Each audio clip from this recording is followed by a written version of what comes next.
យប់ជ្រៅស៊ូលីបានត្រឡប់មកផ្ទះវិញគេដឹងភ្លាមដោយសារអារម្មណ៍ដ៏មុតស្រួចថាបរិយាកាសក្នុងផ្ទះហាក់មិនប្រក្រតីនៅលើត្បាយពេលល្ងាចកូស៊ូមស្ជូអង្គុយស្ងៀមសម្បូរទៅដោយកង្វល់ចំណែកវ៉ាងស៊ីភ្នែកហាមក្រហមមានរឿងអ្វីកើតឡើង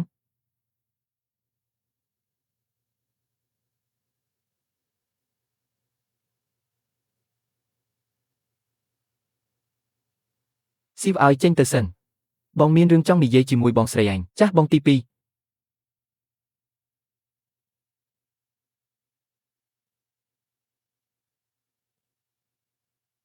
ប្រាប់មកតើមានរឿងអ្វីកើតឡើងមាននរណាមកធ្វើបាបអូនឬ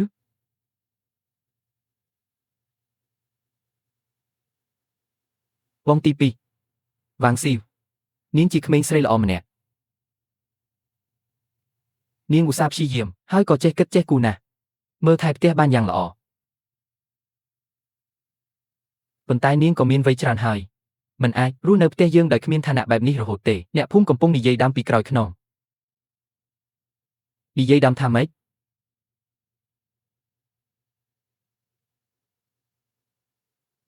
ថាផ្ទះយើងចិញ្ចឹមកូនក្រមុំតាំងពីក្មេងហើយថាបងថ្ងៃត្រង់នេះខ្ញុំបាននិយាយជាមួយនាងថាចង់រកគ្រួសារល្អឲ្យនាងរៀបការតែចុងក្រោយនាងយំទាំងលុតជង្គង់និយាយថាមិនទៅណាទេចង់នៅបម្រើយើងអស់មួយជីវិតទោះជាគ្រាន់តែធ្វើជាអ្នកបម្រើក៏ដោយបងទី2ខ្ញុំពិតជាមិនដឹងគួរធ្វើដូចម្តេចទេខ្ញុំមិនចង់បណ្ដេញនាងចេញតែចិត្តខ្ញុំពិតជាពិបាកទ្រាំណាស់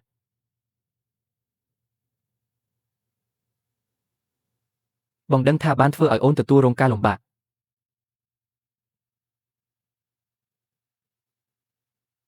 ស៊ូមស្ជូស្ដាប់បងសិន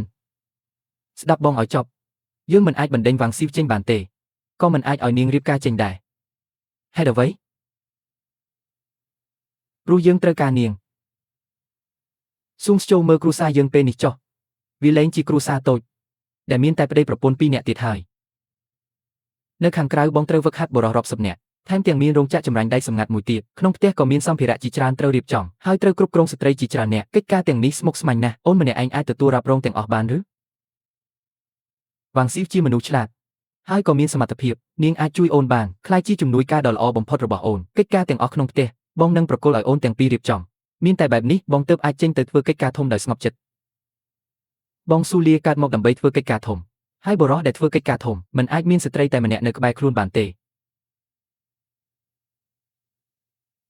ស៊ូមស្ជូបងដឹងថាអូនពិបាកទទួលយកតែត្រូវចងចាំឲ្យច្បាស់ក្នុងចិត្តបងអូនតែងតែជាមនុស្សសំខាន់ជាងគេអូនជាភរិយាដែលបងរៀបការត្រឹមត្រូវជាម្ចាស់ផ្ទះត្រកូលស៊ូដោយស្របច្បាប់គ្មាននរណាអាចដកតំណែងនេះពីអូនបានឡើយ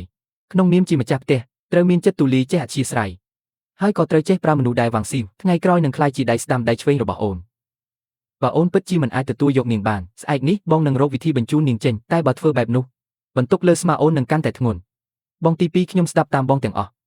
សូមត្រឹមតែក្នុងចិត្តបងតែងតែមានកន្លែងសម្រាប់ខ្ញុំ